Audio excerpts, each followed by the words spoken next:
Always katika timu ngumu, JKT ni timu ngumu, ina mwalimu mzuri, ina wachezaji wazuri, wana midfield wazuri, akina Abali, wana wachezaji wazuri. Ndio maana umeona hata katika table wao wapo nafasi ya 4, maana yake ni timu bora.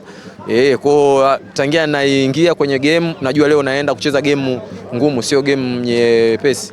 Okay. Tunzo hii na dedicate kwa Warangi wote, Wakai, Jaboa, Umware, ni tunzo yao. Kwa hiyo hii ni gift kwao kwa sababu najua wananiombea sana na wananipenda.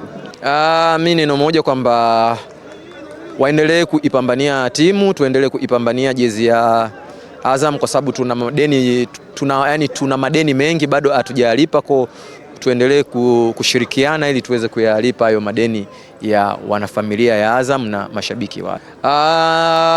Sisi tunawapenda sana na wasione kimya, labda hatuwawazi, tunawaza. Tunajua wao wakifurahi sisi manake tutakuwa pia tuko happy. Kwa wao wakiwa wanachukia manake sisi kazini tutakuwa tunafanya vibaya. Kwa sisi malengo yetu ni kufanya vizuri kila siku ili wao waweze kufurahi, na tunajua nini furaha yao inasababishwa na sisi. Kwa sisi tutaendelea kujitahidi kupambana ili tuweze kuwapa kile ambacho wao wanakihitaji.